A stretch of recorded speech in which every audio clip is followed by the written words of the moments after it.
It's important for people to understand that they don't have to build new. If that's not in your budget, there's a lot of things you can do to protect all of our horses for all the things that we're asking them to do for us. That's why I went to Premier Equestrian.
Hi, my name is Cindy Sidner.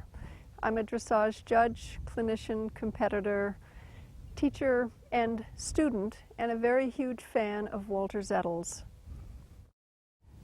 Walter Zettl has something very unique to offer the dressage community in America, Canada, and frankly all over the world.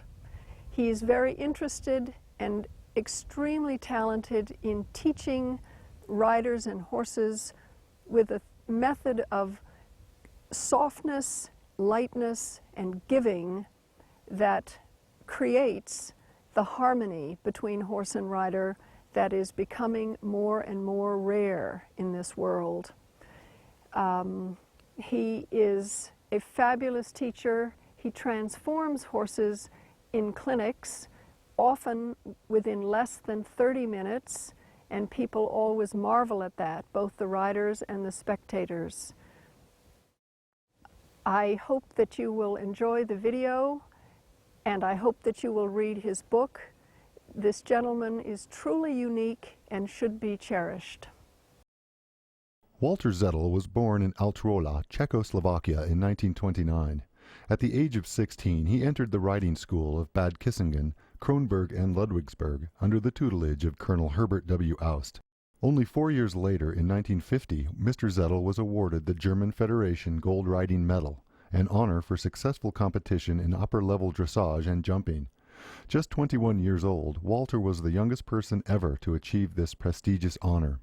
In 1952, Mr. Zettl was selected to ride Chronist for the German dressage team at the Helsinki Summer Olympics. However, his professional riding status prevented Mr. Zettl's participation. 1 year later, Walter Zettl was appointed as trainer at Gestüt Vorn Halts. It was here where he was awarded his Reitlehrer certification, giving him professional teaching status. At the age of 26, Walter was asked by his mentor, Colonel Herbert Aust, to once again act as first assistant at Ludwigsburg. Here, Walter coached 3 young riders to gold riding medals. From 1957 to 1965, Mr. Zettl served as chief Reitlehrer in Munich, where his students proved successful in many championships. Walter himself continued to compete, winning prizes at the International Grand Prix in Salzburg and the Bavarian Dressage Championships. In 1965, Mr. Zettl moved to the Reit Club Heidelberg, where for over 10 years he held the post of chief Reitlehrer. Here again he coached successful riders, young and old, in dressage and jumping competition. It was in 1981 when Mr. Zettl was recruited to move to Canada and serve as the managing director of the Canadian IESS. During this time, Walter coached the young riders dressage team from Ontario. This team went on to win 3 consecutive team gold medals, 1 gold, 2 silvers, and 1 bronze individual medals at the North American Continental Young Riders Championships.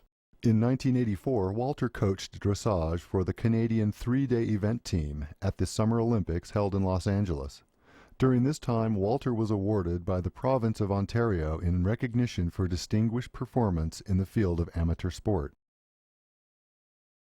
For the last 20 years, Mr. Zettl has continued his lifelong work of teaching dressage. He has written many articles for U.S. publications such as USDF Connection, Dressage Today, as well as German publications. His book Dressage in Harmony was published to accolades throughout the riding community. This video is but one more stop on Walter Zettl's journey of teaching and communicating his unique and very successful perspectives on classical horsemanship, training, and caring for the horse. The goals of dressage riding should be to bring the horse and rider together in harmony. By harmony, we mean a oneness in balance, purpose, and athletic expression. From the unison of a calm, square halt to the athletic movement of the extended gaits, harmony requires sensitive communication through the sympathetic seat, invisible aids, and the absence of force. This goal persists from the earliest handling of the foal to the highest achievement of the Grand Prix. As we ask the horse for more demanding work, we must become more tactful and intelligent in our guidance so as to maintain harmony throughout. Don't make your horses machines. That's so unnatural. You know, they're coming out of the box stall, the rider goes on and then cranks it in. And then they circling. When you're lucky. Otherwise they go round and round and round. Go out, make on the long range, hacking, jump. All my horses, they jump. I had horses that go Grand Prix and dressage jumping. On the show, not only at home. That's so wonderful, I tell you. You know, you make a jump, and between the next jump you make 1 tempies. And then you jump. Oh, I could show off. I tell you, you know. And the next you did go piaffe and passage, piaffe, passage, and jump. You probably did pirouettes when you had jump off. Oh, I could mime a jump. I could this way. They were never fast, but most of the time I had the fastest time. The shortest time, because I could turn them. You say, oh God, they go fast, but they go around and around. I did make almost pirouettes and go to the next jump. That's why I had the shortest time always, or the most of the time. Dressage training is not just the means for us to participate in the sport we call dressage, but is the fundamental basis for all riding. Harmony between horse and rider should be the goal, whether in the dressage arena or over fences, whether on the cross-country course or when carriage driving. There is no situation where the horse's natural kindness and noble nature should be insulted or abused by dissonance, rough treatment, or unbalanced riding. We don't listen in enough to the horse. You know, we use the horse too much as a machine, and the horse has a soul. That's right, and we don't listen. And so long we don't really listen to the horse, so long we won't be good riders. You won't have If we look at the natural movements of the horse in the wild, we will notice the balance that comes naturally to the horse. Our goal is to capture this natural balance in the movement while maintaining control and to make it more brilliant so that we can call it back any time without delay or resistance. All this can and should be done without any force from us or fear from the animal. He should respect us but not fear us. Ours should be a partnership based on mutual respect. Through the use of a correct seat from the rider and refinement of the aids, we will bring two completely different bodies and souls together as one unit in harmony.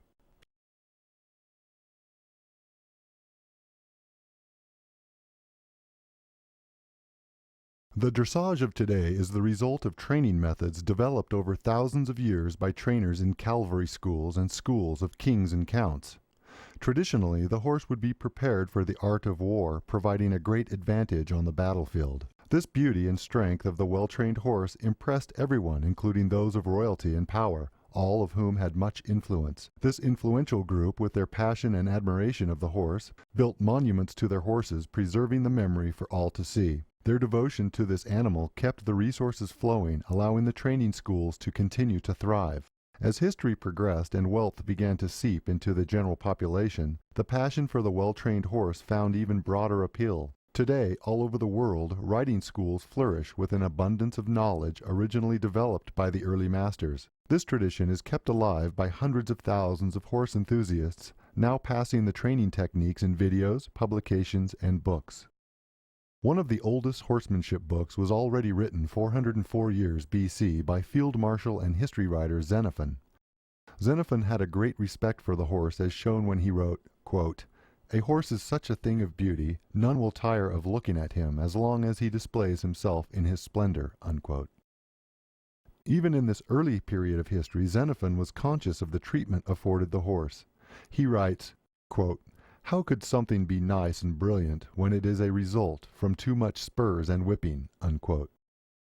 Walter Zettl learned very early what a great responsibility we have to our horses. It is our duty to care for our horses, one with plenty of food, care of the teeth and hoofs, not to mention correct saddle and bridle. As a herd animal, we have to give him a life with company and daily exercise. The well-being of the horse is Mr. Zettl's highest priority and his most important message to the world. It is common knowledge that horses are herd animals. In the wild, horses live and move as a unit. Horses are also prey animals. They rely on the protection of the herd and the leader of the herd to keep them safe and provide protection. A horse's main defense is flight. He will instinctually run when frightened. When trapped with nowhere to flee, the horse will resort to either biting, bucking, kicking, or rearing. He is by nature nervous, cautious, and always aware of his surroundings. He is highly sensitive to sounds and touch, and is very easily frightened. These traits are instinctual to all horses, and by being aware of them, the rider will have an understanding of why horses react to different situations. Here is where Walter's phrase, "open the door," can make quite a difference. We have to do this immediately. As soon as we have the feeling the horse get tense, we have to let him go forwards. Usually the horse gets tense when I'm holding. And then the panic comes and say, "Oh God, I can't flee because the door is shut. I must, because I should be the leader for my horse, I should show him all the time, now look, when something happened, you can go, we can go, we can go." You know what I mean? By going forwards, open up this door for him. Then he will be relaxed and say, "Oh, my leader, he knows. And nothing really happens here." The trouble is, as soon as the horse goes a little bit tense, the rider tries to hold. Immediately the horse gets more tense and say, "Oh God, don't he recognize up there we're in danger?" You know what I mean? Showing, look, nothing happens here. And then the horse will immediately relax. A soft hand on the bit allows the horse the feeling that the door is open for him to flee. He has a way out. This way out works with the animal's natural flight instinct and can immediately take the panic out of a potentially dangerous situation. The soul of the horse may be seen in its eyes. A quiet, calm eye shows confidence. An overly open eye may be a sign of energy or fear. The horse's ears will be carried forward when he is in balance. Ears up and twisted to the back shows he is alert and listening to what is happening. If they are pinned back, this is a sign of mistrust or aggression. Bumbling ears are a sign of relaxation. A swishing tail left or right is a sign of annoyance from the aids, too much spur, or possibly pain in the back from a poorly fitted saddle. When the horse presses his tail between the legs, it shows fear and tightness.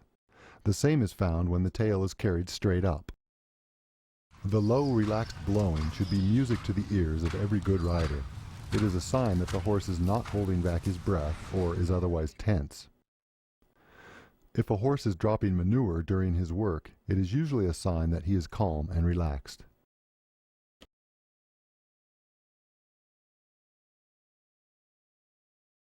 Conformation identifies how the horse is put together. Different conformation characteristics will either enhance or obscure the performance of the horse. Here is a general outline of what is desirable and what is undesirable. This example shows a horse with a straight shoulder as well as a neck that is set too low. He also has too much development underneath his neck. This horse has a tendency to be heavy on the forehand. He will have trouble swinging his shoulder in extended movements. Our next example shows a horse that is too high in the hind end. He also possesses a straight stifle and hock, which can cause difficulty with collected and extended movements. The straight hind end will have a serious impact on this horse's ability to perform upper-level movements such as passage and piaffe. This horse has a long back. Here's Walter in a discussion about these particular conformation issues. Most of the horses, they have a little bit long back or a little soft back. Huh? Now the trouble is on Stettin, those horses have to be ridden in really absolute 1 year as a young one to build up those muscles, those back muscles, and engage good the hind leg. When I stop those horses or try to form these horses, those with long backs, with my hands, then I ride really those long back even more back, because he can't go under. See, as soon as the hind leg is working, look the back filling up.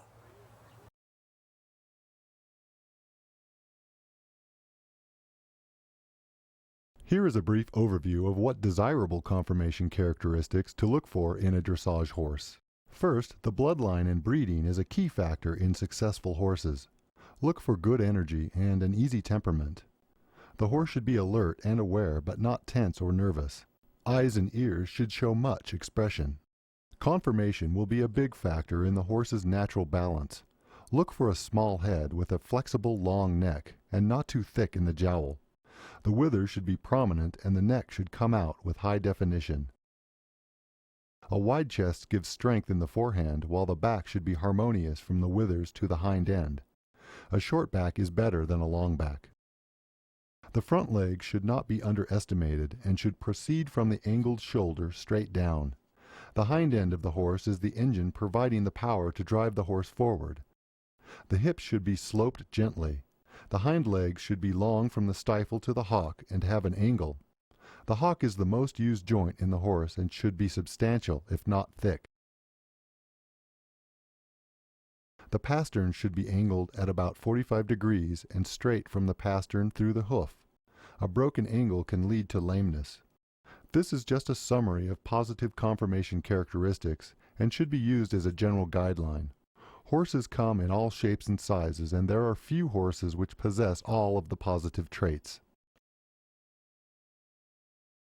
The three gaits of the horse are walk, trot, and canter.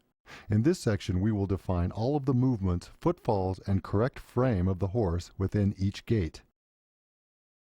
The walk is the one gait used at all levels of training, from starting the horse through Grand Prix. The walk is a striding movement of 4 beats. The beats come from the same side, but not in the same rhythm interval. Right hind, right front, left hind, left front.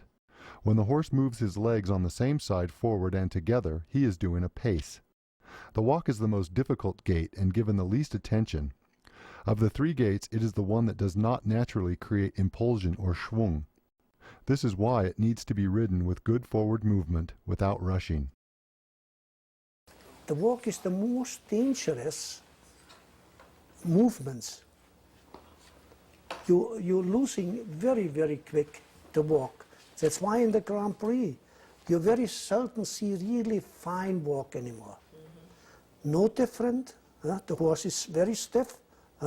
You see those tight goose walking, all basing almost. They're very, very careful in walk.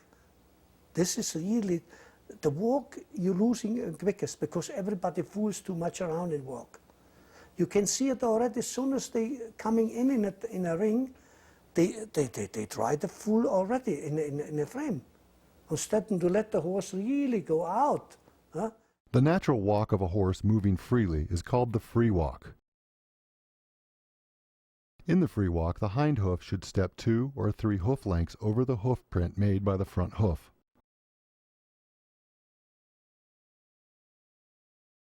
The frame of the horse should be long and low with light rein contact. The nose of the horse should remain in front of the vertical. The free walk is used as the basis for the young horse, schooling of the upper level horse, warm-up and relaxation. The walk on loose reins is the same as the free walk, but with no rein contact. This enables the horse to fully stretch and relax mentally. At the beginning and end of each riding session, the horse should be walked freely on loose reins. The walk should be well forward, but without rushing. In the working walk, the overstride should be 1 or 2 hoof lengths past the front hoof print. The frame should be more compact and elevated than in the free walk. The horse should be engaged and have schwung. Young horses should not be ridden on the bit in the working walk, except briefly before the transition to trot. In the extended walk, the hind hoof should step clearly 2 or 3 hoof lengths over the hoof print of the front hoof. The frame of the horse should be clearly lengthened, the neck becoming somewhat longer, and the face of the horse in silhouette should be somewhat in front of the vertical but clearly still on the aids, and not so long and low as in the free walk. In the extended walk, the contact between the rider's hands and the horse's mouth should be maintained. Under no circumstances should the horse get quicker, rather the horse should take longer strides.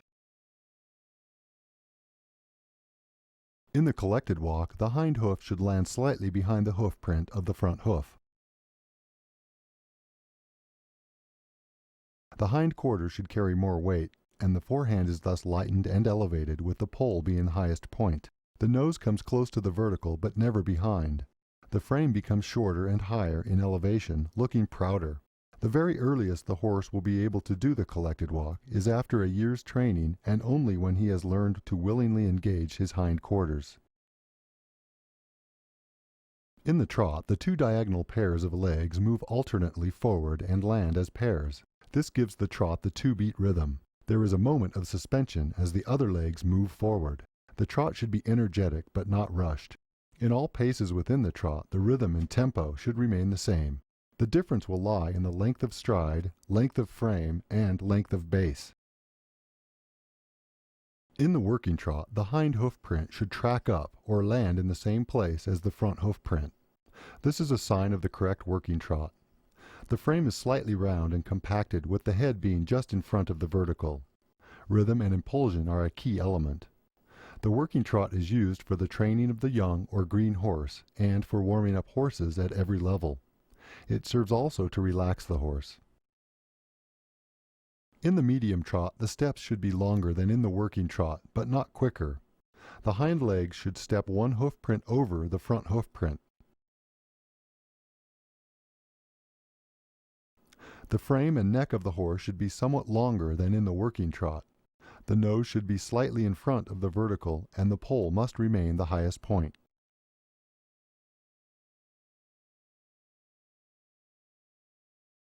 In the extended trot, there should be a clear increase in extension qualities from the medium trot. This means increased impulsion, increased length of stride, increased suspension, and a very active hind leg. Rhythm and tempo again remain the same, but stride is very long. The front hoof should land where they point. The hind hoof should land 2 or 3 hoof prints over the front. The nose should be slightly more in front of the vertical than at medium trot. The nose of the horse should point to where the front foot lands. The frame of the horse should be distinctly expanded, meaning that the neck should stretch and become somewhat longer, but the poll must remain the highest point. It seems Extended. to be getting rewarded in the That's show. right, that's right. But when you see this really in a slow motion, then you see in the front so high and go down, but they don't win any room. And the hind leg have so much to do to keep this imbalance and go shorter and shorter. The canter is the gait with the most movement and requires the most strength of the horse because of its jumping aspect. The rhythm of the canter is 3 beat, plus a moment of suspension. The order of footfall is first the outside hind, the diagonal pair, and finally the inside front. After the inside front comes the moment of suspension where none of the feet touch the ground. In the canter, the main source of thrust comes from the horse's outside hind leg. The canter should be supple, energetic, and have a definite jumping quality. Every jump is a new start. Keeping up and be soft, keeping up and be soft. And shoulder in, up in heaven and soft. Give, soft, soft, yes, very nice. Not too much, just a tiny little bit.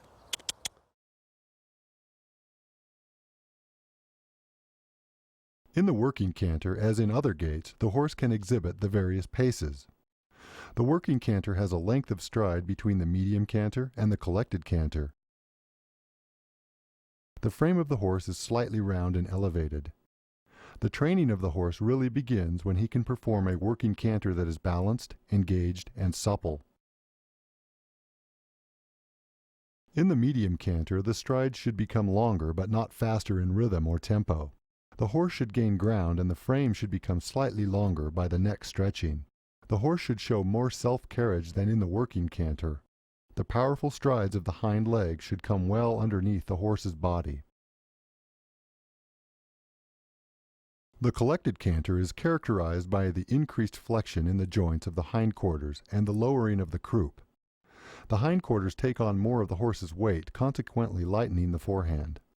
The elevation of the forehand, including the neck of the horse, should be the result of the collection of the canter. The collected canter should remain a 3-beat rhythm. The collection will be accomplished only when the horse confidently and willingly accepts the rider's aids correctly. This is an advanced level movement. In the extended canter, we see the highest development of impulsion in this gait. The stride should be very forward and ground covering, even more so than in the medium canter, and the frame of the horse should be lengthened visibly, yet stay round over the back. The neck of the horse should stretch significantly and the horse should demonstrate good self-carriage.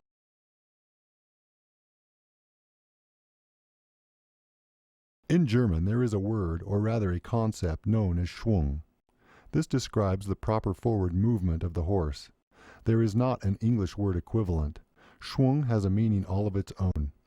The concept includes swinging through the back and a powerful elasticity of the steps. This swing and elasticity can only come from riding energetically forward, but is lost when the horse rushes. It requires a soft, giving hand that keeps connection with the mouth.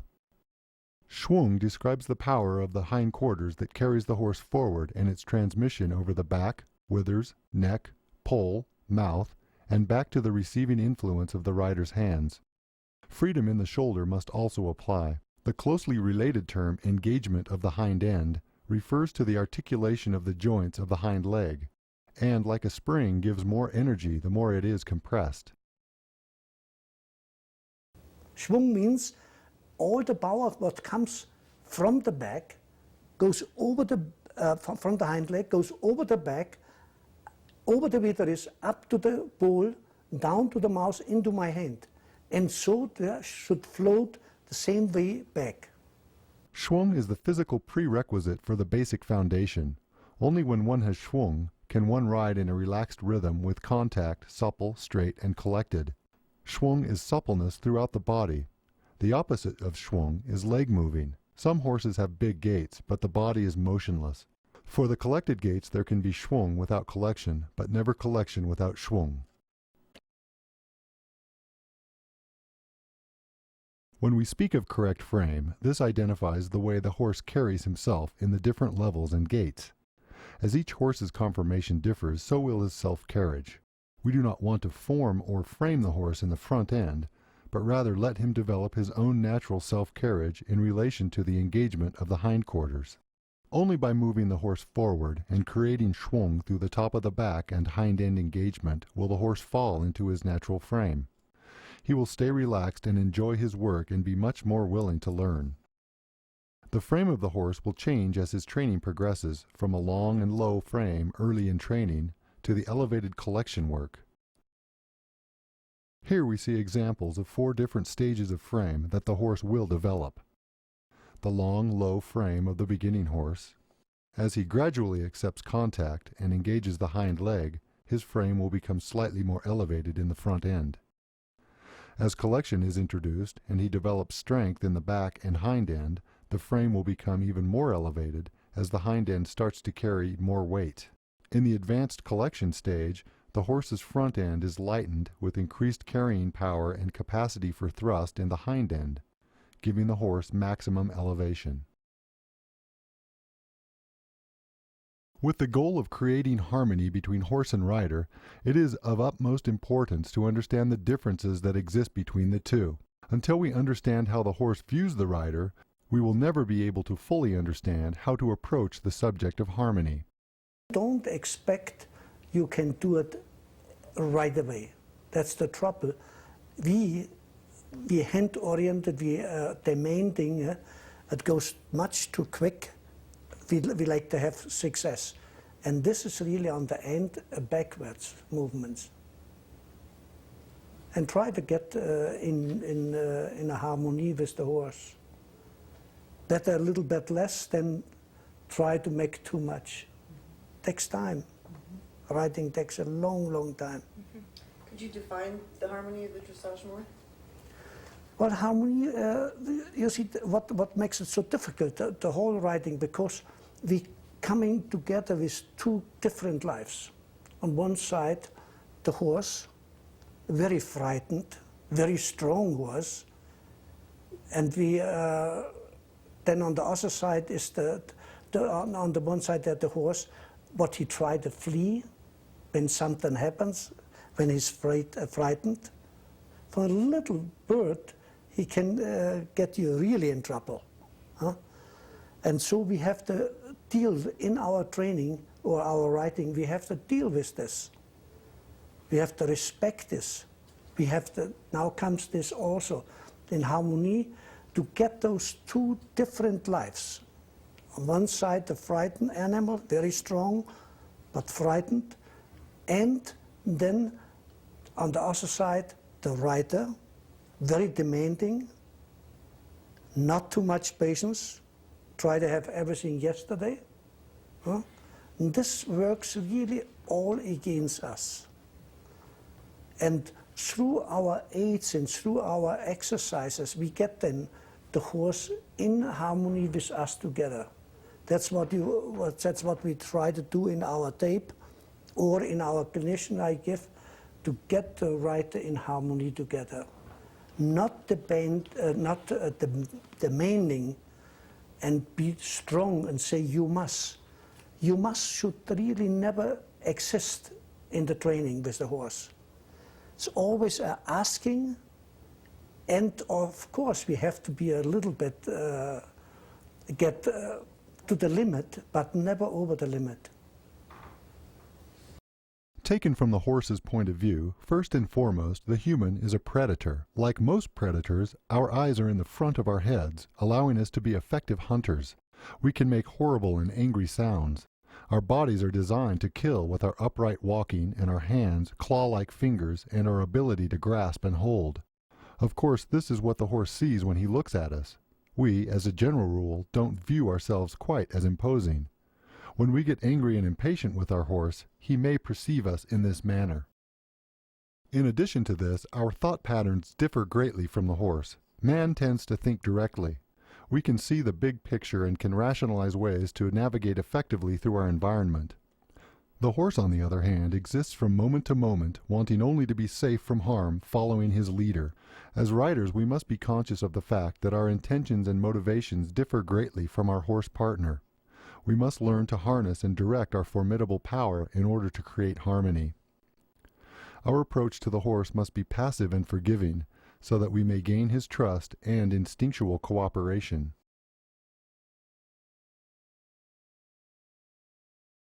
Riding to the limit, but not over, means just what it says. When we are building strength, we must exercise muscles without overstressing them, all the while preserving the horse's enthusiasm for work. When we are introducing new movements, we must show the horse things that are new and unfamiliar. By minimizing the unfamiliar, we minimize the horse's confusion and fear and enhance his capacity for trust. This does not mean that we are not constantly pushing forward. We do, but only to the limit of the horse, never over.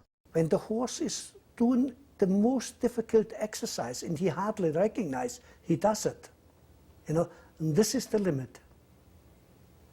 But as soon as you start then to force, you say you must do this now, then you go over the limit. Riding over the limit is often easy to see: lameness from pulled muscles, tightness and soreness from overwork, colic, and cold sweating after work. What is harder to see is the loss of spirit and confidence in the horse. Riding under the limit can be equally as damaging. If we never ride to the limit, the horse won't develop the strength needed for advanced work, nor the submission and obedience required. When you don't go to the limit, this is the horse won't learn anything, or not much. Go to the limit, but not over the limit. When you go over the limit, that means you ask too much, what he really can't understand yet. Riding to the limit does not mean we ride the horse into the ground, but it does mean a vigorous program of well-planned exercises, mixing collecting work with good forward stretching work. Over the limit is also when we starting leg yielding or shoulder in and suddenly the horse changing the tempo. It's a sign over the limit. So the horse have to stay exactly. When I go for a normal circle or normal 10-meter circle, into shoulder in, and the horse goes exactly the same rhythm, then the horse is on the limit and not over the limit. We will discuss figures, transitions, and movements designed to build strength and suppleness in the horse. These will allow the horse to develop strength without resorting to force. When working through the exercise, be careful to listen to the signs that you have gone over the limit. The horse should really come to our aid through our exercise. And then automatic the horse, when I engage enough the hind leg, then the hind, and through my exercise, the horse will correct frame himself. Soon as I start to force the horse in a frame, then it's again over the limit.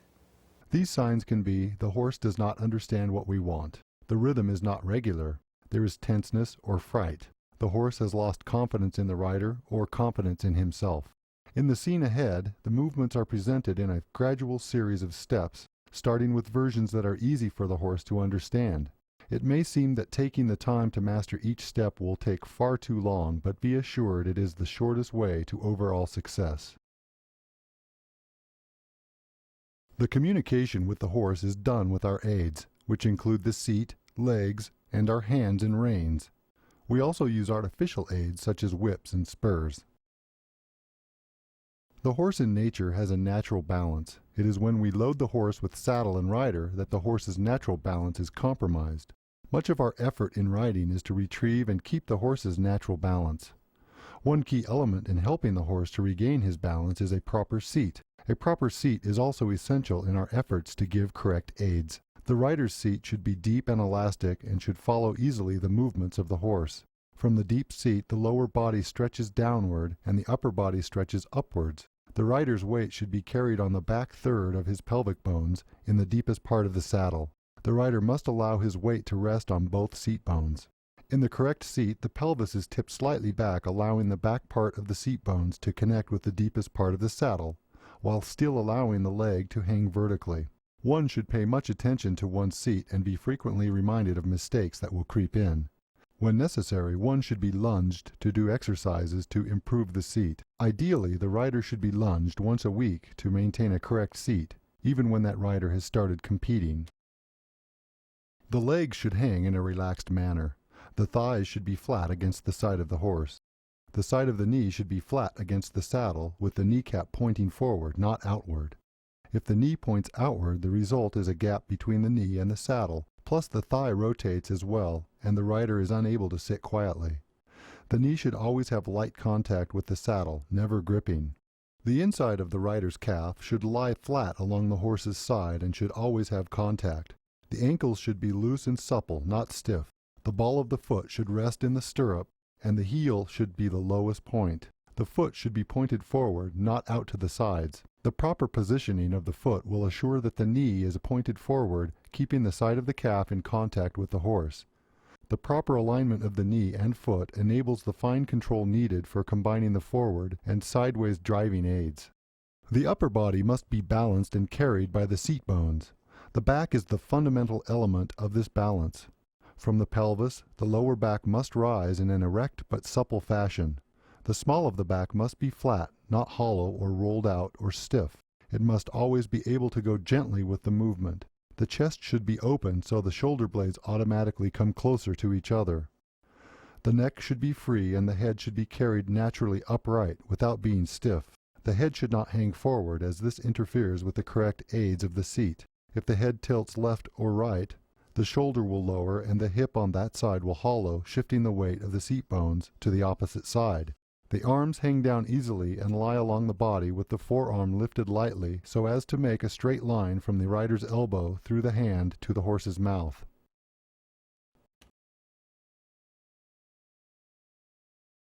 The energy and power from the hind leg flows over the back, through the withers, the pole and mouth into the rider's hand and seat, then by this same route back to the hind end. The rein aids must therefore receive the energy from the hind leg, then give it back. The rein aids are always used in combination with the driving aids of the weight and leg. The reins and the bit provide the means for the effect of the rein aids. The rein aids are basically restraining in nature and are used to give position and bend in the horse. The outside rein controls the tempo, flexion, bending, and the outside shoulder. The inside rein supples and softens and guides in the turns. It also controls the inside shoulder. The connection between the rider's hands and the horse's mouth should be fine and consistent in order to fulfill the basic requirement of dressage training. Remember that the most sensitive part of the horse is the mouth. The rein should feel like a half-pound weight in the rider's hands, and with this connection we must always work forward, never backwards. The rein should act like light sticks. A stick can push the bit forward and never lose the contact with the mouth. It is important that the rider's hands and arms are positioned correctly in order to maintain this fine connection to the mouth. The reins should frame the neck of the horse. The rider's hands should be carried to the right and left of the withers at about a hand's width above the withers. Both hands are held at the same height. The reins, hands, and forearms form a straight line which connects the rider's elbow with the bit. This is the basic position of the hands. The proper rein length is also essential for maintaining contact. When the rein is loose, it is impossible for the rider to use the rein for any reason without bouncing the bit into the mouth. The soft, loose rein is perceived by the horse as a set of random bumps on the mouth. By holding the hands in fists with the fingers closed, but with wrists soft and supple, the rider can cradle the bit in the horse's mouth, exerting only the finest pressure when needed to make half halts or other adjustments. The rider needs to continually adjust the length of the rein.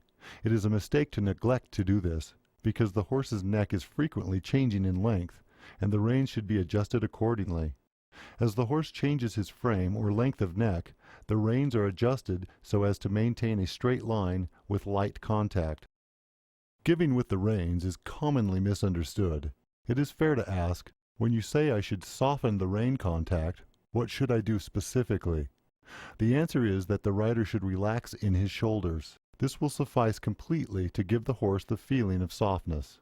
The rein aids should be as invisible as possible. The tendency of many riders is to do too much with the rein aids and to hang on to the contact, not using weight, seat, and leg aids enough.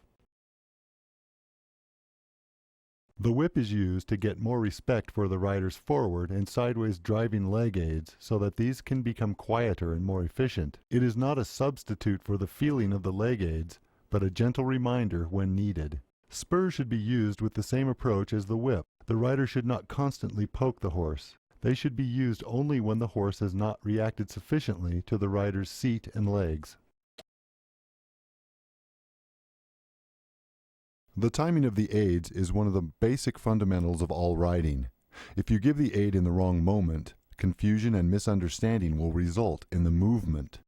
Knowing how the horse moves and where his next step will be is an important factor in transitions and movements. The effective use of the aids depends upon the rider's success in using the aid at the correct moment. We believe the horse is making a mistake. Yes, he does a mistake, but why does he a mistake? Not because he like to not please us. Huh? He don't understand us. We give the aids in the wrong moment. Also when these are the best aids, it is not correct. Then the horse don't understand. Huh? So that we have to give the right aids in the right moment. And Canter. Very nice. You see, she did wait till she had the right moment. Huh? The best aids don't bring us anything. Then we give it on the wrong moment. And walk. Now, now, now. Super. The half halt engages the hindquarters of the horse and is used to prepare for every exercise. It alerts the horse that something new is coming. The half halt improves the horse's frame and rhythm when in motion. It is used to make all transitions between the gaits. To give the half halt, the rider uses a holding rein aid and simultaneously drives with the seat and leg, then softens the rein without losing contact. The rider should use his driving aids when the leg of the horse is leaving the ground. The rein and leg aids are given on the same side of the horse, most often the outside. The holding reins should not be held strong or long enough to stop the horse, but rather rebalance him and engage the hind end. What I like to explain, when we give the half haul backwards, then the neck goes shorter and the half haul goes out here. You know what I mean? So when we have him a little, that's it. When we have him a little bit more up, then the half haul goes here to the withers in the crop and down to the hind leg. Huh? You know what I mean?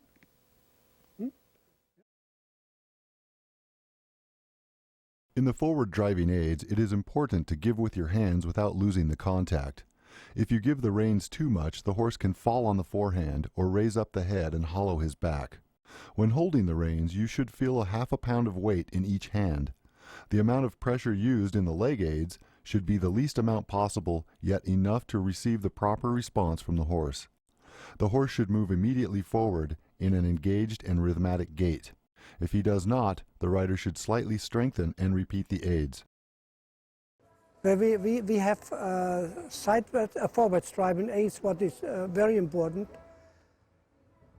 That means we sit deeper into the saddle with both seat bone pushing forwards, like in a swing. Then in the same moment we drive with the calves. Depends on which hind leg we like to go forwards. When I like to go forwards to the right hind leg, I have to press with the right hind leg. The same moment I have to open up a little bit this right rein, so the shoulder is free and the hind leg can step forwards. In the halt-walk transition, it is important to start with a correct halt. With the horse on the aids ready and alert, the rider then drives with both seat bones and legs, then gives with the reins without losing contact. If the rider wants the horse to move forward out of the halt with the right hind leg, the rider increases his right leg pressure to drive the horse forward while maintaining good contact with the opposite rein and leg. The first stride should be as long as all that follow. The horse should step out energetically from the hindquarters. To initiate the transition from walk to trot, the aids begin by squeezing slightly both seat bones with a small amount of pressure from the legs, and then with the hand allowing the horse to go into the trot. This should all be done at the moment the inside hind leg leaves the ground and is coming forward. When asking for the canter from the trot, the rider should collect the trot very slightly, almost unnoticeably. The correct moment for the departure is when the outside hind leg is on the ground. How to recognize this is when the outside shoulder goes forward. As soon as the horse lifts himself into the canter, the rider needs to let the stride out slightly with the hands. Through the forward driving aids of weight and leg, the rider brings the canter strides into a steady pace. Young horses should depart from the trot on the circle or in a corner. When we give the sidewards driving aids, again, we're shipping the weight. We say by right, I like to go sidewards to the left. I have to ship my weight to the right. It's like in a boat. When I sit in a boat too much to the right, the boat goes shipping to the left. The same with the horse. When I'm sitting more on his right hind leg, the right hind leg will, and I drive with this right leg and give a gentle half haul, also with the right leg, with the right rein, then the horse goes sideways. So the sideways driving aids is one-sided. That means you drive only with one leg.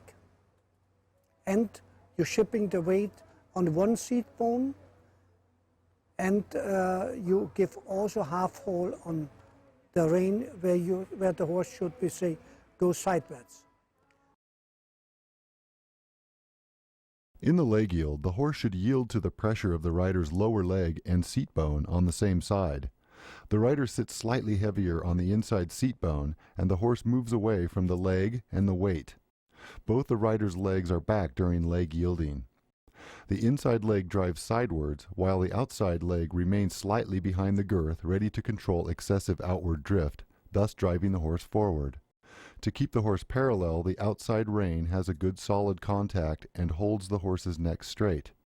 The rider uses the described rein and leg aid in the moment that the horse's inside hind hoof leaves the ground. The rider gives gently without losing the inside rein. The outside rein remains taut without pulling. In addition to the leg and rein aid, a light tap with the whip may be helpful. The tap of the whip should land just behind the rider's inside leg and be timed together with the increased inside leg pressure. This will show the horse that if he does not react to the rider's leg, the whip will be used. The whip should only be a strengthening of the natural aids.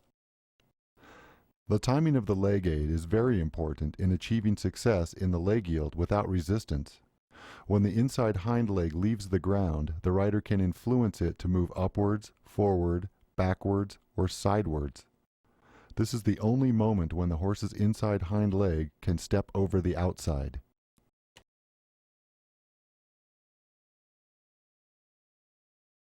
The downward transitions are always more difficult than the forward transitions.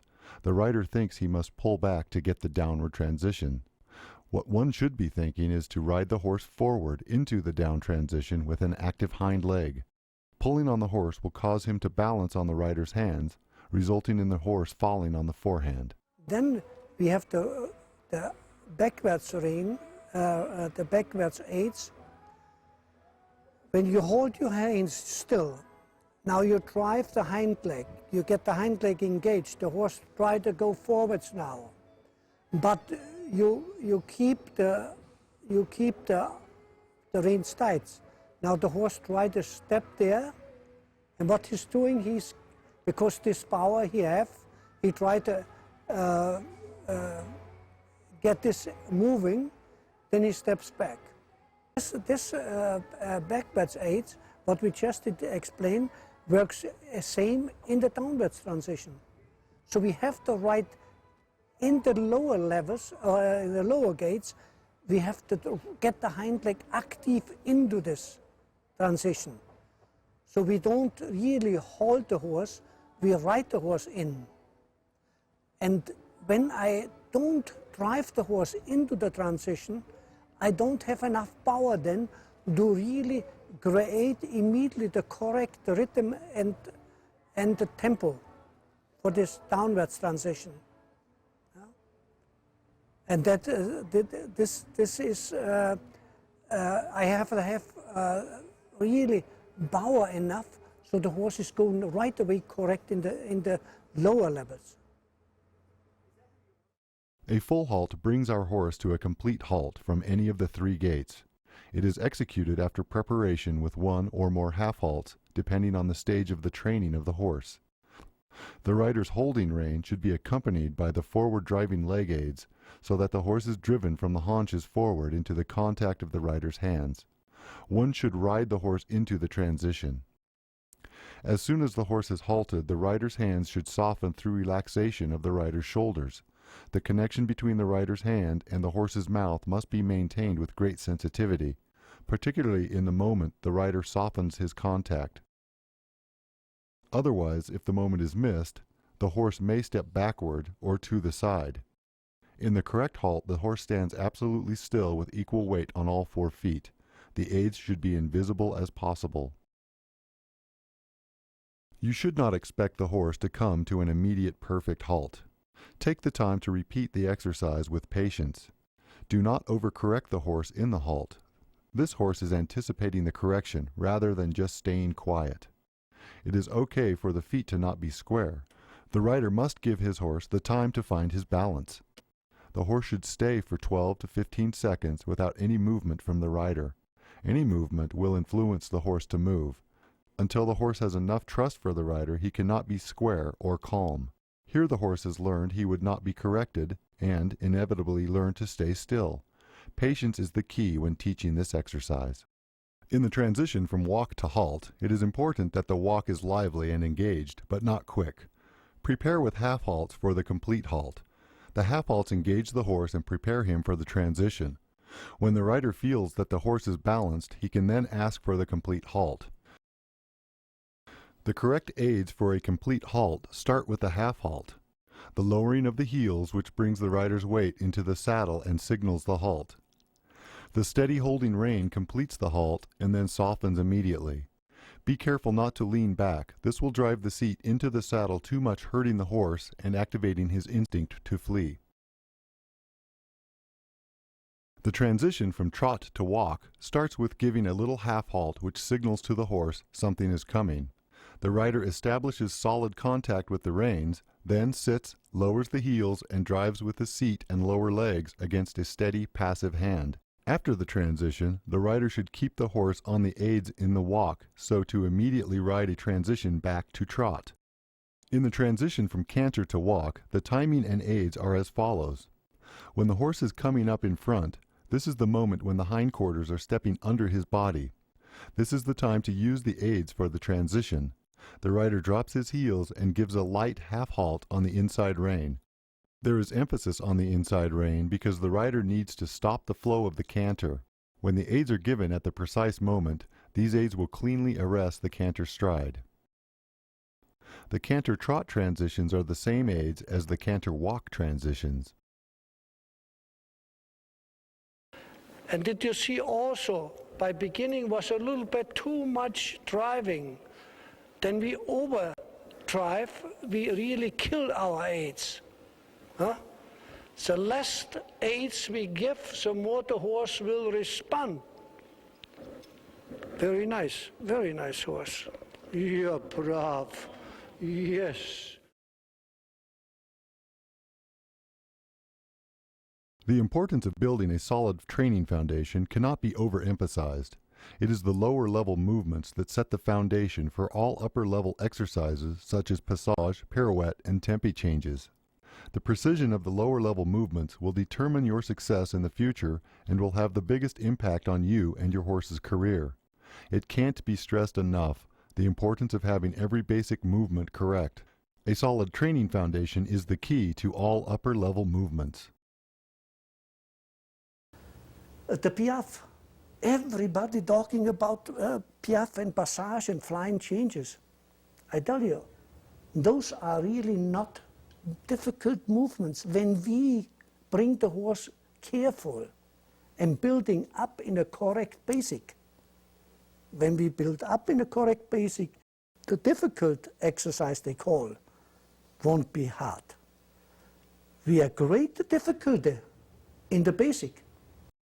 Whenever there are faults in the basic movements, the upper level training will be a frustrating venture. The faults in the basics will only compound themselves when moving into upper level exercises. See here how each basic movement evolves to the upper level movement. The simple leg yield matures into the travers, then to the half pass.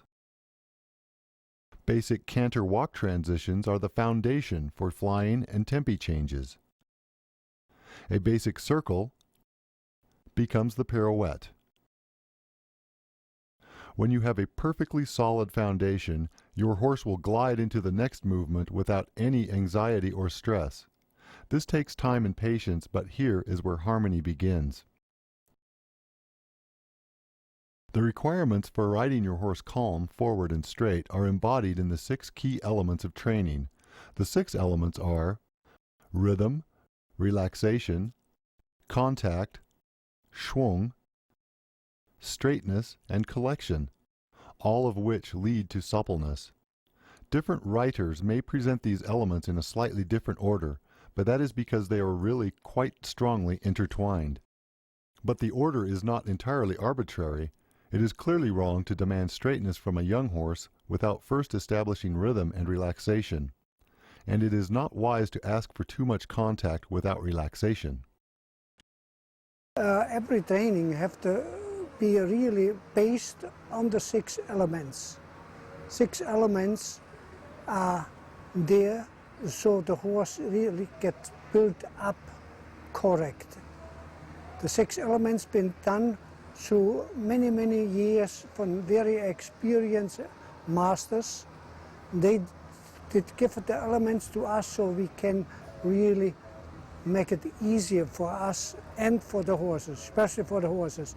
We have the first, we have the rhythm like tempo. The rhythm is important for all 3 gaits. That's we have walk, we have the 4-beat, the trot we have 2-beat, and the canter we have in 3-beat. And they have to be always very clear. Only so we can build up the correct training. Then we come to the relaxation. Relaxation is important to make the muscles loose. That's for every athlete is it important to loosen up his muscles first before he can really do strong works. The same with the horse. Every muscle of the horse must be relaxed before we can use it in a strong movements and exercises. Then the contact. Contact is between the rider's hand and the horse's mouth. Contact is also the controlling to make the horse make the horse correct transition and make them also downwards transition, upwards transition, make him carry himself. Then we come to schwung. Schwung is important to get the hind leg moving. Every exercise and every movement we do needs schwung. Only when we have enough schwung, the horse will look brilliant. Then we come to the straightness. Straightness is so important because without straightness, the horse can't really show all his potential. And only when he's straight, then we can go into the collection. Collection means the horse have to be engaged through the hind leg. He develops power, and this power is now controlled through the rhythm, through his relaxation, because the power have the relaxation. Contact is the controlling. The straightness, he have to go really on all 4 legs, so all the weight is really splitted on those 4 legs. We can write collection not without schwung, but we can write schwung without collection. And all those 3 elements leading to suppleness. so that the horse is supple to all aids I'm giving to him, if they are forwards, sidewards, or backwards. It's the scale on this. When you really build this your horse up in this, and you really don't believe you can do a quicker step, you won't never get really a harmonic partnership with your horse. School figures have been developed over generations of training. They form a logical progression of training movements from the large gradual turns to the more complex movements. School figures take into account how a horse learns and his innate desire to feel comfortable in the work. School figures work to increase the horse's suppleness and balance, as well as providing a test of our precision. Don't think the purpose of school figures is to execute movements at particular points like in an army drill. The figure is a test of the communication between horse and rider. You must pay close attention to and learn from the results. Correct school figures can only be performed using the aids properly. Problems with executing school figures come from very basic problems with the horse's training. These problems will always come back to haunt you unless they are identified and resolved at a relatively early stage. The school figures are performed in a prescribed arena. The show arena for lower levels measures 20 by 40 meters. For upper level tests, the arena measures 20 by 60 meters. The quarter line is an imaginary line, 5 meters from each side of the arena. Breaking down the arena into fourths, there will be 2 quarter lines and the center line, each 5 meters from the other. The corner is the first difficult turn for the young horse. Either he goes too deep into the corner or he cuts the corner, falling over the inside shoulder. The corner progresses from half of a 20-meter circle for the young horse to smaller and smaller quarter circles. Less developed horses should be ridden on 10-meter quarter circles through the corner, finally reaching 1/4 of a 6-meter volte for the trained horse. To decide how small of a corner is appropriate for each horse, the criterion is whether the horse can go freely forward in balance and harmony on the chosen figure. Good. Very nice. Very nice. Round, be gentle. Round, be gentle. Yes. Good. Very nice. And this is the way I would ride through the corner when the horse is good advanced. We do once more this 20-meter circle, okay? On the 20-meter circle, we would do this for a young horse, so they're not going too deep in, because 10-meter and 6-meter is already a little bit collection almost. Give the left, yes. It is very important to ride the line of the circle correctly. Focus on keeping the horse on the track. This will ensure that you are using the correct aids. To ride the circle precisely, think of 4 points to a circle. We will call these circle points. In a 20 by 40 arena, the points of a circle beginning at C going to the left are C, then halfway between the corner and E, then X, from X halfway between B and the next corner, returning to C. The front end of the horse should land at the circle point, half of the horse's length before the point. Then his whole body should touch the point. Then depart half of the horse's length after the point. In the 20 by 60 meter arena, starting at C, there are 3 20-meter circles in the arena.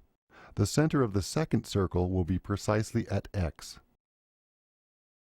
This figure illustrates the change through the circle, where the horse is straightened just before X, then guided onto the opposite circle. This is also known as a figure 8. A volte is a small circle of 6 meters. This is too small of a circle for a young horse. The volte will be discussed later in advanced training. The full serpentine is ridden across the full width of the arena with either 3, 4, or 5 loops. The simple serpentine is ridden on the long side and can involve 1 or 2 loops. This figure demonstrates the change across the diagonal. There are variations to this school figure, including proceeding from H to F, or changing across the half arena from H to B. You may also proceed from H to X, then straighten the horse directly to A. It is always good to vary the work so that the horse does not necessarily know what will come next. This is a school figure that works the half arena. Turning at B, proceeding across to E, then turning again down the long side. One may change rein or continue working the half arena.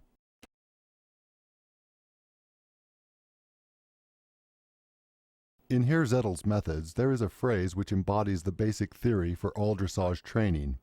The phrase is, ride your horse calm, forward, and make him straight. This is the basis of riding. On the racetrack, the cross-country course, or over stadium jumps, we don't often forget the importance of forward movement. But within the dressage arena, it is sometimes more difficult to remember that the art of dressage is also an expression of movement. The basic nature of horseback riding is progression forward, and throughout training we must remember this fundamental purpose. It is not poised or static, and we cannot form the horse into beautiful images without the movement. Too often riders can be seen trying to hold their horses into a round frame or otherwise inhibit their horse's desire to move forward. The horse goes one step forwards, they stop him. Go one, then I say, what are they doing? The horse can't, it's so unnatural. One step, and they hold him immediately. And then the horse explodes inside. Huh? In German, we use the word Schwung to describe proper forward movement.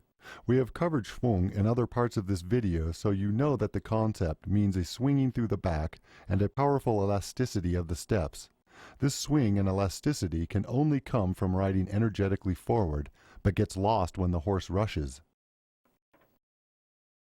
The apparently simple command to make your horse straight hides a world of balance, obedience, control, finesse, and careful observation. The admonition to ride your horse calm means that nothing can be gained by force and that the horse must remain in balance and rhythm with relaxation. The main thing in our training is calm, forwards, and straight. Here we will outline specific exercises to help you develop your horse to go calm, forward, and straight. Keep in mind that all three of these concepts work together and support each other, resulting in correct balance, relaxation, and engagement.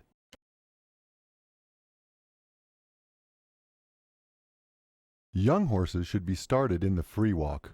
With very green horses, the rider must be aware of sudden shying, jumping, or bucking. Maintain sufficient control for your safety. This is the beginning and foundation for your horse's career. The more you can trust the horse, the more the horse trusts you. Encourage the horse to walk long and free. As we ask for more power in the free walk without tightening the front end, the increased schwung comes along before rein contact. This does not happen in a few strides, but will take a few months. During this work, pay particular attention to the rhythm, relaxation, and to developing the horse's balance. When the horse is prepared in the walk this way, he develops confidence that he can go forward without interference from the hand. This confidence and trust are essential for avoiding problems. The most mistake is done by the beginning. By the beginning you can see the rider try to keep him right away in a frame, and then this is already a stop. So just by beginning, let him go first on a completely long or loose rein. Depends also on the temperament of the horse. When the horse is very temperamentful, you have to be then very careful because safety comes first in the whole riding. Huh? And then either when the temperament is too much, then you better ride on long rein. And when the horse is calm and easy in temperament, then you ride him on a loose rein, so completely losing up complete connection. And let the horse look around by beginning. We're looking too. The horse looks because he is afraid from something. So this is really a surviving instinct, to look. We're looking because we're nosy. We like to see what's going on, right? But the poor horse should not look, because he needs it much more than we, because it's a surviving instinct. Just like in music, rhythm refers to a sequence of beats.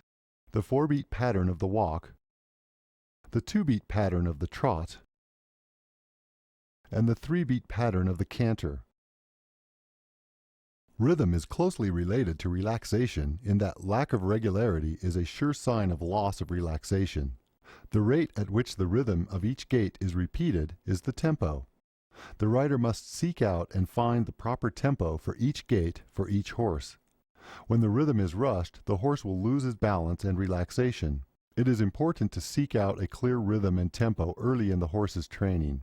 This consistency and steady rhythm calms the horse. Here is where we can find balance and harmony. Pay close attention to the regularity of the rhythm all the way through the training process. Yeah, every horse needs a little bit of different tempo. And this is very, very hard to really, because the most of the time I come to a horse I never did see, and the rider makes 2 steps, then I know immediately that's the wrong tempo. But you can learn this only when you have the feeling the horse is swinging light and correct in every step. This is then the rhythm. But you really can't do this without a ground person. You need somebody who tells you this is the right tempo now. And you feel it also after you really did right, when the hind leg is really swinging, you know. You have the feeling it's not pushing. Huh? As soon as you have the feeling, oh, now is a different step in, huh? You feel this after a little while. Then it means you did go over the basic, over the rhythm. Chewing out the reins is an exercise designed to allow the horse to stretch and relax. The USDF uses this as a movement in the lower level tests. This is truly a test to prove if the horse is relaxed and supple. To use the exercise properly, the rider opens his fingers carefully. The horse calmly lengthens the reins by stretching his neck forward and down. The horse should not change the rhythm or speed up. Another important calming exercise is the 20-meter circle. The circle can be used to re-establish balance and direct the horse's energy into a positive forward movement. It is very important to ride the line of the circle correctly. The horse's body should be bent around the rider's inside leg at the same arc as the line of the circle. It is very important that the rider drive the horse forward every step. Pay close attention to keeping the right tempo. Every step is a turn. Use your inside rein followed by a release. This will help turn the horse and maintain proper bending. Keep contact and drive with the seat. The inside hip and heel of the rider is lower as the weight shifts slightly to the inside. Be careful not to lean your head to the inside. This will cause you to break at the hip and shift your weight to the outside. The horse's neck should be enclosed with both reins. While the rider's inside leg drives, the outside leg stays against the horse, keeping the horse's hind end from stepping off the circle track and keeping the horse round.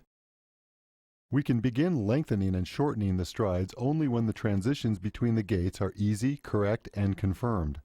In lengthening, as with all transitions, it is essential that the transition be smooth, not abrupt. One should see a clear transition within the gait, but the gait should float smoothly from one to another. To lengthen the stride, the rider must compress the horse through half halts. The rider's hands move forward but maintain the contact, allowing the horse to move the steps out. It is important that the rider use the seat more than the legs to lengthen the gait. The steps should be longer, not quicker. Pay close attention to keeping the rhythm and balance. To bring the horse back, the rider uses the same aids as in the downwards transitions.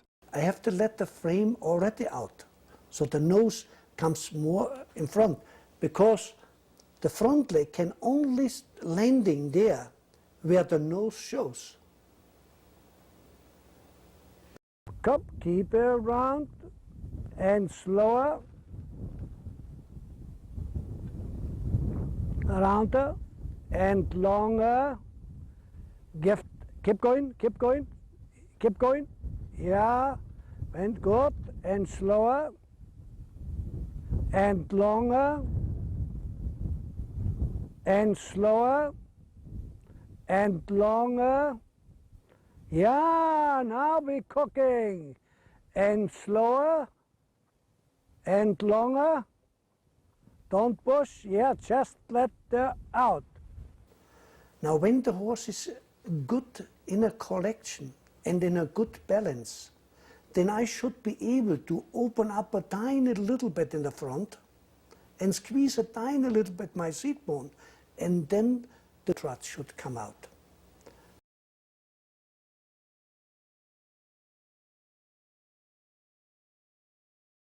When the horse is ready to accept contact, be sure to maintain the engagement. Think, move your horse forward. The walk must be ridden with enough energy so that the next step can be the trot, canter, or halt. The purpose of posting is to spare the horse's back and joints. Young horses should be ridden at rising trot. Trained horses should be ridden at rising trot to get them feeling loose and supple. The rider posts only in the working trot and the medium trot. In the rising trot, the rider does not sit every stride. Rather, he stays up out of the saddle, supporting himself on the knees, inner calves, and stirrups for one stride before gliding back into the saddle with the next. The horse lifts the rider into position. The rider should remain relaxed and supple to follow the natural rhythm of the horse. In the riding arena, the rider should sit in the rising trot on the inside hind leg of the horse. To simplify finding the correct diagonal, the rider should check that he is sitting when the outside shoulder goes back. Posting on the wrong diagonal will feel uncomfortable for both the horse and rider. The correct technique in beginning to rise to the trot is very important. Try not to stand up too high. When sitting down, the rider should merely touch the saddle, not fall hard or heavy. Keep your legs well centered under your body with the upper body inclined forward, yet not leaning over. The rider should be ready to sit and use the seat at any moment. Bounce once. You're posting on the wrong hind leg. You're posting on the wrong hind leg. Yeah, well, come on, move it, come. It must be hard to post on the wrong hind leg, huh? Keep moving. Transitions are some of the most important and most difficult exercises in all of riding.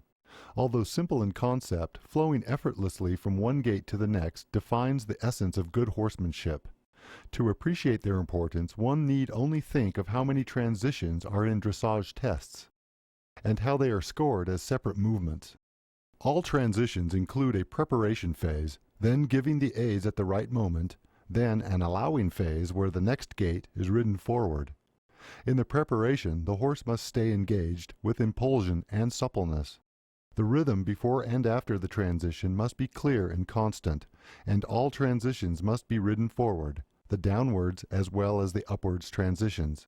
One of the difficulties with all transitions is the timing of the aids, and clearly understanding how much preparation is needed. That is, how many half-halts should be given, and how long before the desired transition. To develop the communication with the horse, it is important to repeat transitions frequently and to perform them at specific points throughout the arena. This will vary with the horse, the rider, and the degree of warm-up or other distractions. Then when you have the feeling the horse is nice responding to his relaxation, then you start careful with the transitions. We did that yesterday. Huh? So, and just a walk trot. But there is already starts for the Grand Prix movements already. Huh? So walk trot transition. They must be really very, very fine, smooth, and you let your horse go into the transition. Everybody believes when they go downwards transition, they have to pull the horse into the transition. Instead to ride the horse with an active hind leg into the downwards transition. Transitions are used in the forward exercises and must be a part of your daily routine. Here are the specific transitions that should be perfected in the first years, along with variations of how to use the transitions.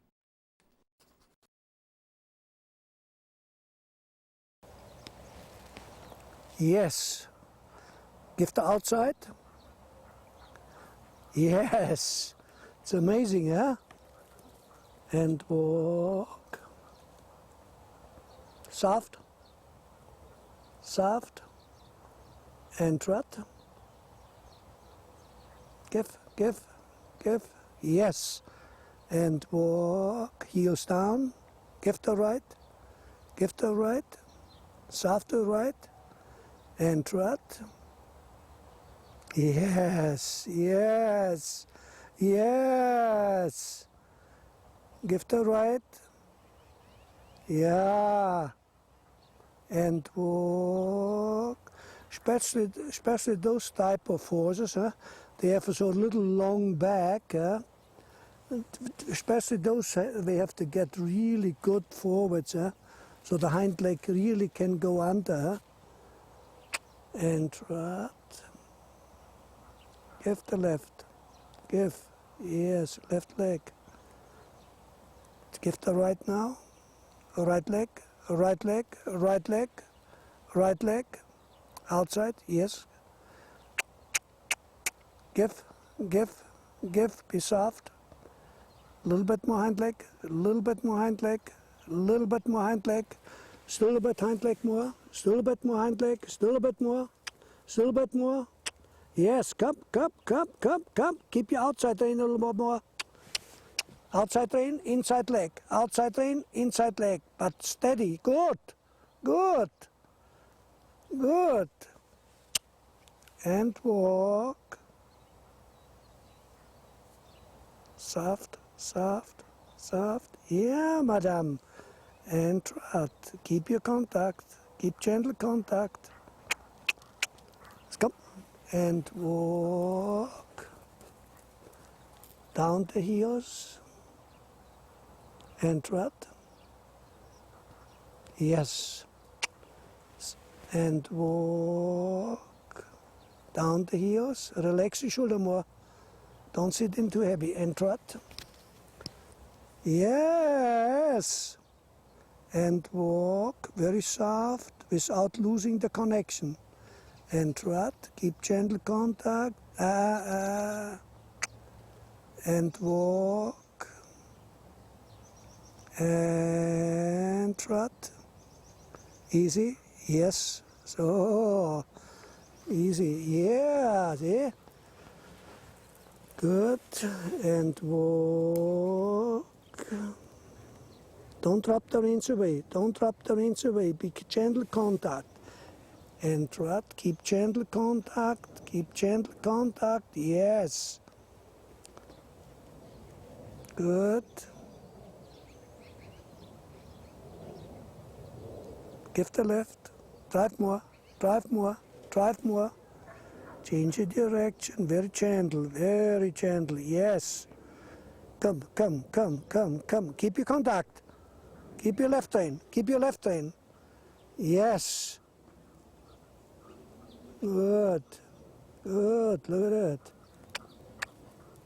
Left rein and walk.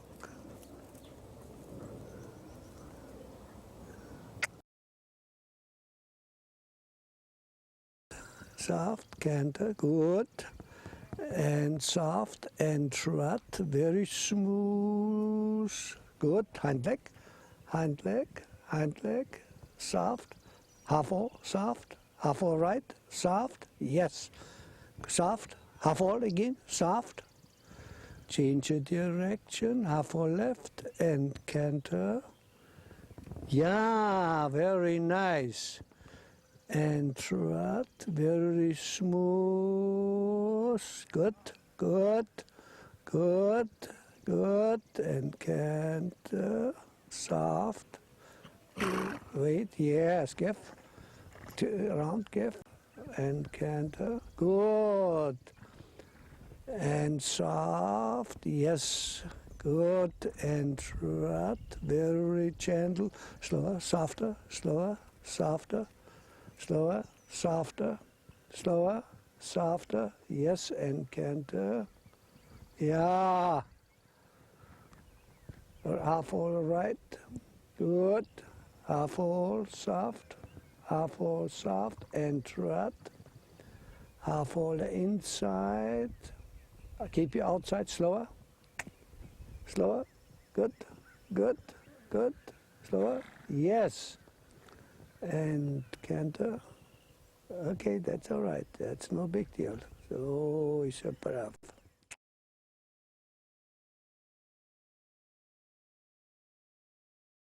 Using X as the changing point for our example, the horse should be straightened 1/2 horse length before X, then flexed in the new direction 1/2 horse length after X. This will allow the horse to change his balance and calmly go forward into the next circle. The new circle then mirrors the first. Pay close attention not to change circles too abruptly. The horse should flow from one direction to the next without losing the rhythm or speeding up. Frame and pace should remain the same during this exercise. Around, give. Yes.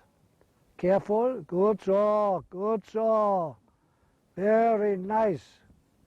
What a beautiful horse, huh? You're changing now from a right 20-meter circle into the next 20-meter circle to the left. As soon as you get a little bit before X, where the changing point is, you straighten your horse out, you go one length straight, because so much the horse needs time to get into the next circle. That's what you need later on in the half pass and zigzag half pass. Huh? So in the training, you'd go first straight and then go in the new direction. So in the But the training starts already in this simple change from one circle into the other. Turning on the center line is one of the hardest movements for keeping the horse straight. The turn on the center line is 1/4 of a volte circle. It is important to keep the outside leg on the horse so that he does not swing over the center line. When riding the center line, ask the horse to move slightly more forward. This keeps the horse straight. The rider should keep contact on both reins, sit evenly on both seat bones, and keep the horse's neck between both hands. Right? So always when you go also on the center line, or on the lines where you don't have a support, ride a tiny little bit the tempo more forwards. Huh? Then you have to go forwards with the hind leg.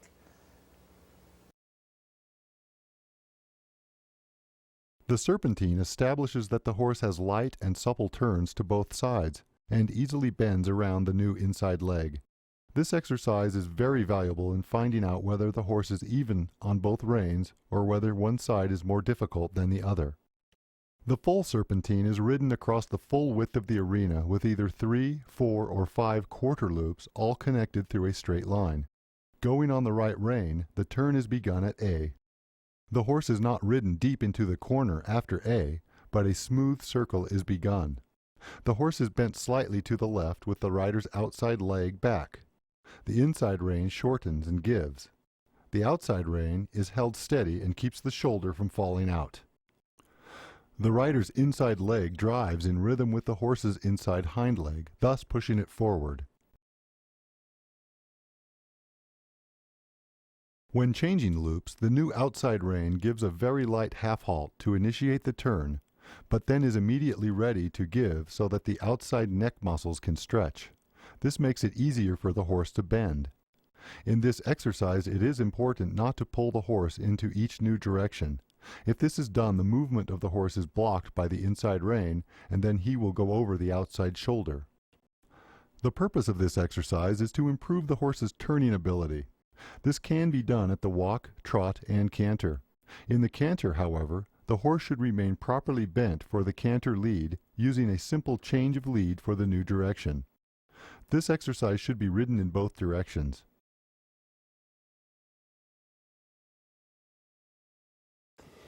And serpentine, 4 loop walk before the center line, trot after the center line. Excellent. Wait. Good. Very nice. And walk and trot. Easy, yes. Give, yes. And walk and trot, very gentle, good, so.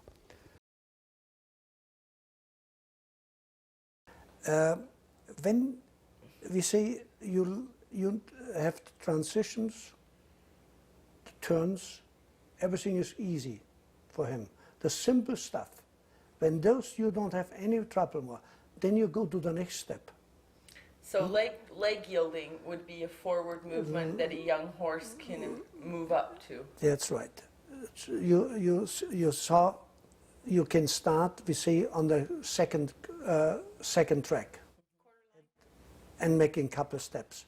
You go on the third track, you go to the quarter line, and then you can make it on the long side in an angle from 45 or 30 degrees, depends on the horse.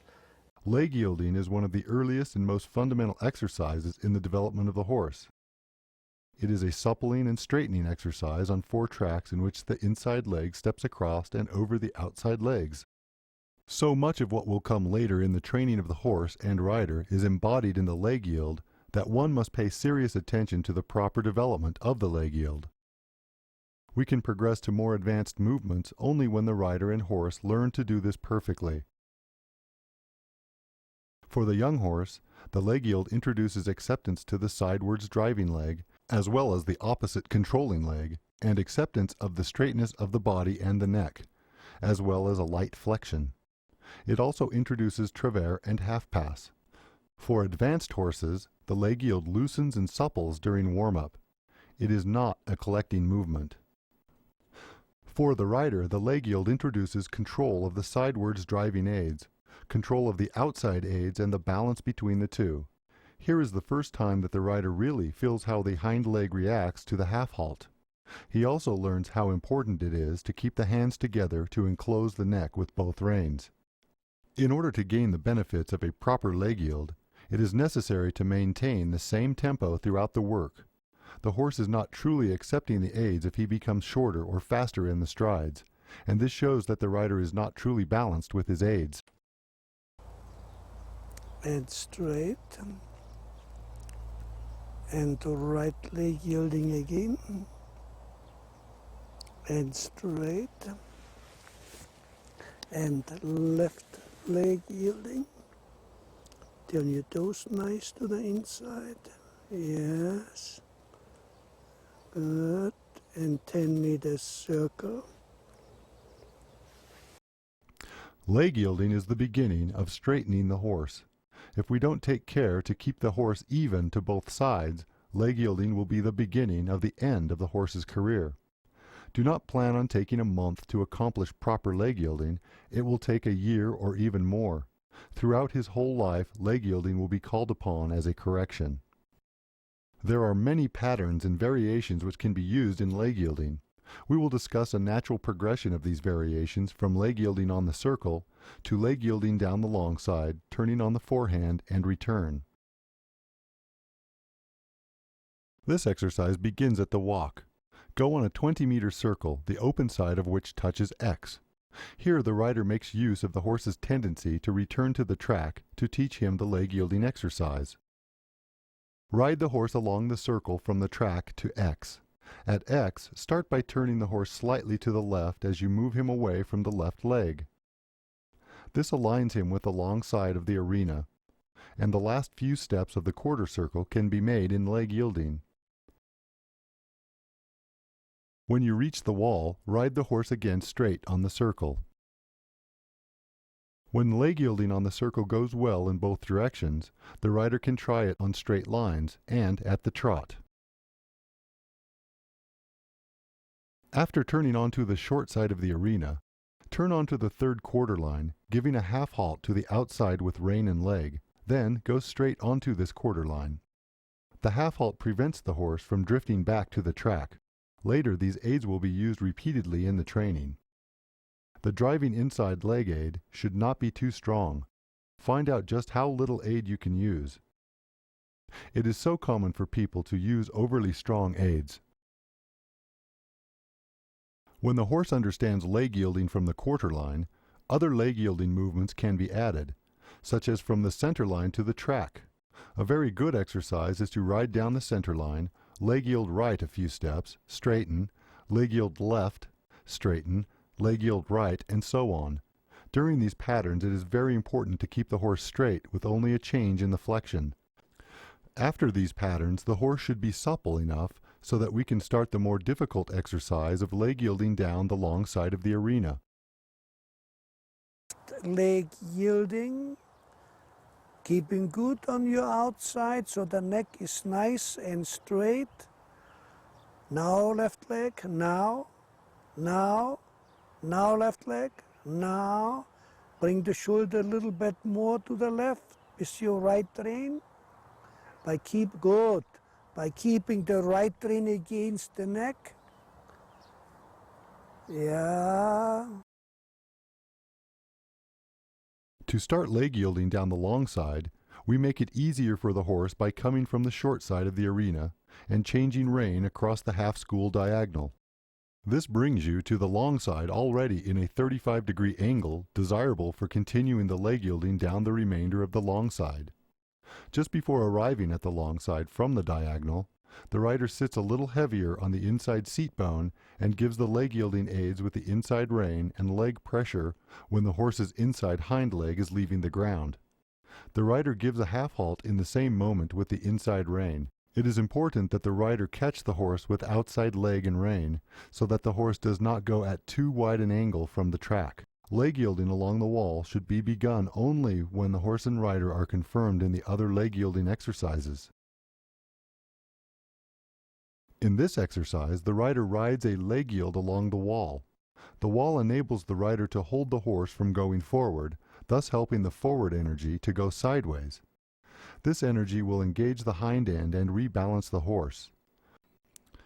The rider uses the sidewards driving aids with the inside rider's leg, at the moment the horse's inside hind leg is leaving the ground, as seen in timing of the aids. The rider's outside leg stays behind the girth to keep the haunches from swinging out. The outside rein half halts gently when the leg is driving. The angle of the horse should be about 35 degrees from the wall. Leg yielding is the first where the horse learns the first time the side to respond to a sideways driving aids and a catching legs aids. Leg, no, a little bit more ankle, along the wall. Easy, now left leg, not kick, only when the inside hind leg lifting up. Now, easy, yes, and straight. Yeah, let's do this once more. To turn on the forehand, the rider shifts his weight slightly to the inside seat. The rider puts his inside leg slightly behind the girth, pressing the haunches step by step around the forehand. The length of time between taking and giving with the rein is approximately 1 second for each phase. The rider's outside rein prevents the horse from moving forward with a small half halt. Thus, the horse will be made to move his inside hind leg across and in front of the outside hind leg. The aid should be given when the horse's inside hind is just leaving the ground. These rein aids are usually given too quickly and too abruptly. One should be careful and sensitive. The outside leg of the rider rests behind the girth, ready to prevent excessive swinging of the haunches and ready to stop the turn on the forehand for a pause whenever necessary. During the turn on the forehand, the horse should not walk forward.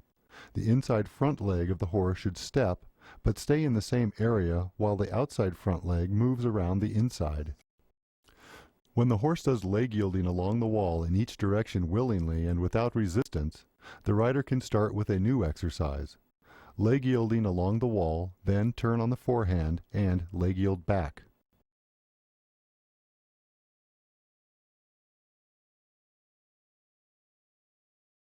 Cavaletti work belongs to the suppling exercises. It is excellent for younger as well as older horses. Their main purpose is to improve the relaxation and to stretch the length of the horse's stride at the trot. Here we are using 3 poles starting at ground level and moving up to the 8-inch height.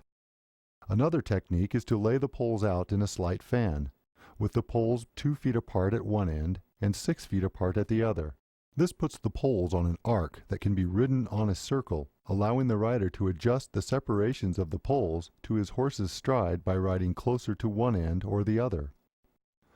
A supple and elastic seat is especially important in riding Cavaletti in order not to disturb the horse's movement. The rider's hands should be held low, a little bit below the withers, and contact should be maintained while allowing, in fact encouraging, the horse to stretch his neck forward and down. In the beginning, the horse may want to jump through or completely over the Cavaletti. If the horse becomes excited or goes too fast through the Cavaletti, the rider should go on a 10-meter circle until the horse is calm and quiet before retrying the Cavaletti. Once a week, add free jumping or free running to the horse's program to keep him from becoming bored. This will give the horse a break from his daily routine and add variety to his training. We would like to conclude this program by emphasizing the value of taking the proper steps to achieve a solid foundation. Using shortcuts and forceful techniques is not only bad for your horse, but can create flaws that will appear later in the training. By following Walter Zettl's time-honored approach, you will be able to develop the skills to create harmony for both horse and rider. We encourage you to take the time. You will find unfolding a partnership between you and your horse filled with trust, compassion, and harmony.